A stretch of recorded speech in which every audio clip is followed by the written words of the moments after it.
राधे राधे। श्री हरिदास, श्री कुंज बिहारी। कैसे हैं आप सभी लोग? आई होप कान्हा जी की कृपा से आप सभी लोग अच्छे होंगे और स्वस्थ होंगे। श्रावण मास महात्म्य कथा अध्याय 12। श्री शिवाय नमस्तोभ्यम। हर हर महादेव। श्रावण मास के महात्म्य कथा अध्याय 12 में आज हम श्रवण करेंगे स्वर्ण गौरी व्रत का वर्णन और व्रत की कथा। ईश्वर बाबा महादेव पिताजी बोलते हैं कि हे ब्रह्मपुत्र, हे सनत कुमार, अब मैं स्वर्ण गौरी के शुभ व्रत को भी कहूँगा। ये व्रत श्रावण मास के महीने में किया जाता है और श्रावण मास में शुक्ल पक्ष तृतीया तिथि को होता है। इसी दिन प्रातःकाल स्नान करके नित्य कर्म करने के बाद संकल्प करें और 16 उपचारों से माँ पार्वती, जगदम्बा और शंकर जी की पूजा करें। इसके बाद भगवान शिव जी से प्रार्थना करें कि हे देवों के देव महादेव, आइए, हे जगतपति, मैं आपसे प्रार्थना करता हूँ, मेरे द्वारा की गई पूजा को आप स्वीकार करें। इस दिन भवानी पार्वती जी को नमन करें और उनका पूजन करें। इसी की प्रसन्नता के लिए, व्रत की पूर्णता के लिए दंपतियों को 16 वायना प्रदान करें। हे द्विजश्रेष्ठ, प्रसन्नता के लिए ये वायना मैं प्रदान कर रहा हूँ, ऐसा कहते हैं। चावल के चूर्ण के 16 पकवानों से 16 बांस की टोकरियों को भरकर उन्हें वस्त्र आदि से युक्त करके 16 सिंगारों से 16 द्विज दंपतियों को बुलाकर इस प्रकार कहते हुए उनको प्रदान करते हैं।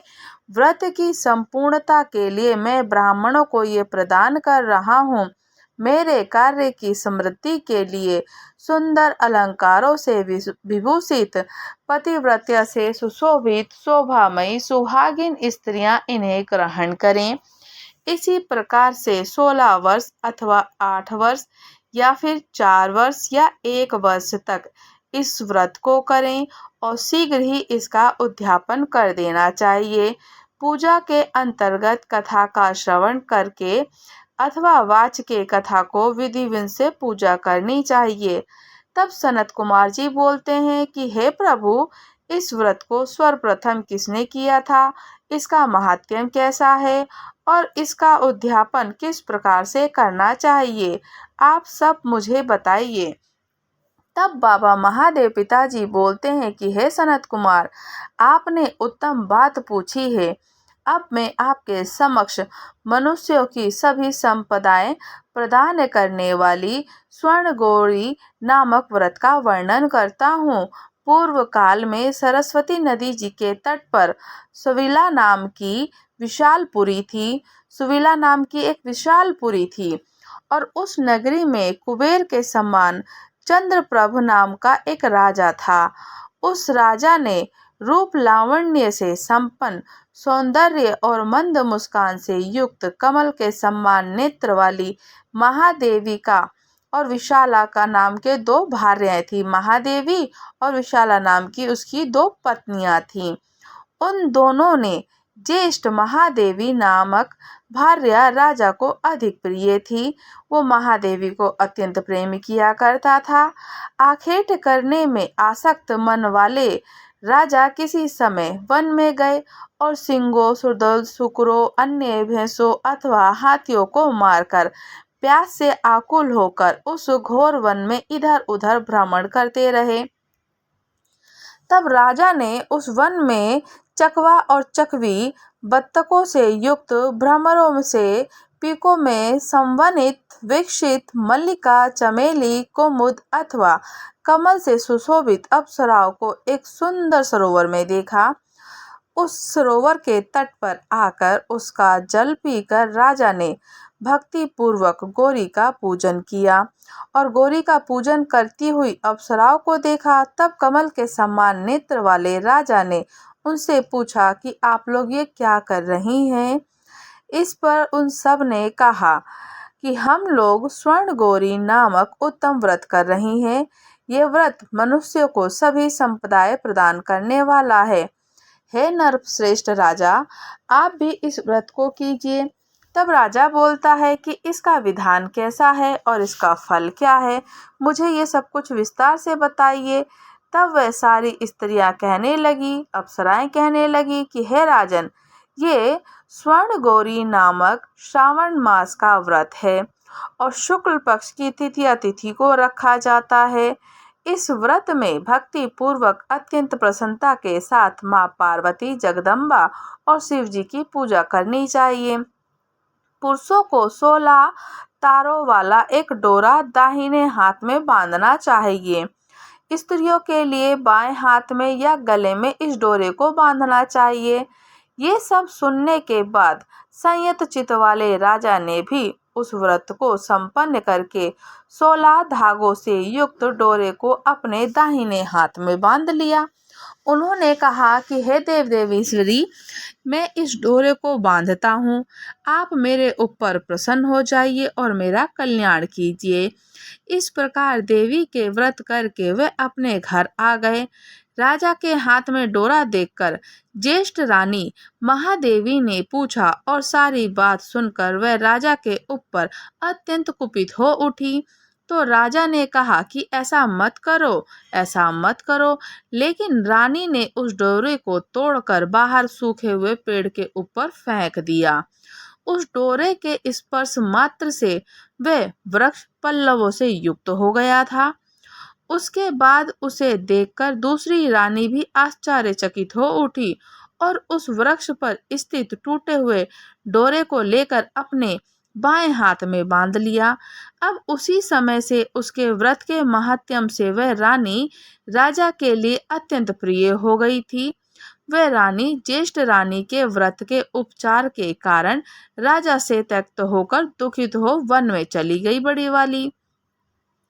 अपने मन में वह भगवती देवी का ध्यान करते हुए मुनियों के पवित्र आश्रम में निवास करने लगी। कहीं कहीं श्रेष्ठ मुनियों के द्वारा ये कहकर आश्रम में रहने से रोक दी जाती थी कि ये पापिन है, अपनी इच्छा के अनुसार यहाँ से चली जाओ। और इस प्रकार घोर वन में इधर उधर भ्रमण करती हुई अत्यंत खिन्न होकर एक स्थान पर बैठ गई। तब उसके ऊपर कृपा करके देवी उसके समक्ष तो प्रकट हो गई। उन्होंने देखा कि जब रानी वहाँ भूमि पर दंडवत उनको प्रणाम करती है, जब रानी ने माँ भगवती को देखा, उनकी स्तुति करने लगी कि हे देवी, आपकी जय हो, आपको नमस्कार हो, भक्तों को वर देने वाली आपकी जय हो, शंकर के वाम अंग में विराजने वाली आपकी जय हो, हे गौरी आपकी जय हो। तब देवी की भक्ति के द्वारा वरदान प्राप्त करके उन गौरी की अर्चना करके उसने जो व्रत किया उसके प्रभाव से रानी शीघ्र ही शीघ्र स्तुति करने लगती है। तब उसी के प्रभाव से रानी के पति उसे घर ले आते हैं और उसके बाद देवी की कृपा से उसकी सभी कामनाएं पूर्ण हो जाती हैं। राजा सभी समृद्धियों से संपन्न होकर उन दोनों को साथ पूर्ण रूप से राज्य करने लगते हैं और अंत में राजा ने उन दोनों रानियों के सहित शिव पद को प्राप्त किया था। जो भी व्यक्ति स्वर्ण गौरी के इस उत्तम व्रत को करता है वह मेरा अथवा गौरी का अत्यंत प्रिय होता है। वह विलुप्त लक्ष्मी प्राप्त करके भूलोक और शत्रु समूह को पराजित कर शिव जी के विशुद्ध लोक में ही जाता है। हे सनत कुमार, आप दितचित होकर इस व्रत के उद्यापन की विधि भी सुन लीजिए। चंद्रमा तथा ताराबल से युक्त शुभ तिथि का शुभ वार में एक मंडप बनाकर उसके मध्य में अष्टदल कमल से उसके ऊपर धान्य रखकर एक कुंभ स्थापित कर दीजिए। उसके ऊपर 16 पल प्रमाण का बना हुआ एक तिलपूरी ताम्र पूर्ण पात्र रख दीजिए। उस पर माता पार्वती जी की और शंकर जी की प्रतिमा स्थापित कर दीजिए। शिव जी की प्रतिमा श्वेत वर्ण के 2 वस्त्रों और शुक्ल वर्ण के यज्ञोपवीत से सुशोभित हो। उसके बाद वेदों के द्वारा मंत्रों से विधि पूर्वक उनकी प्रतिष्ठा करें और अनेक प्रकार की भांति भांति पूजा करके रात्रि में जागरण करें। इसके पश्चात प्रातःकाल पूजा करने के बाद होम करें। सर्वप्रथम ग्रह होम करके प्रधान होम करें। हवन के लिए यव मिश्रित तिल और घी से पूर्ण रूप से सशक्त होना चाहिए। 1000 अथवा 100 आहुति डालनी चाहिए। उसके बाद वस्त्र अलंकार गाय के द्वारा आचार्य की पूजा करनी चाहिए और उनको वायना प्रदान करना चाहिए, दक्षिणा देनी चाहिए। इसके बाद ब्राह्मणों को भोजन कराएं, साथ ही 16 दंपतियों को भी भोजन कराएं और अपने द्रव्य सामर्थ्य के अनुसार उन्हें भूयक्षी अपनी यथाशक्ति के अनुसार उनको दक्षिणा दें। अंत में हर्ष उल्लास से युक्त होकर बंधुजनों के साथ स्वयं भोजन करें। श्री स्कंद पुराण के अंतर्गत ईश्वर बाबा महादेव पिताजी की और सनत कुमार के संवाद में श्रावण मास के महात्म्य में तृतीया और स्वर्ण गौरी जी के व्रत का कथन 12वां अध्याय पूर्ण होता है। राधे राधे। श्री हरिदास श्री कुंज बिहारी।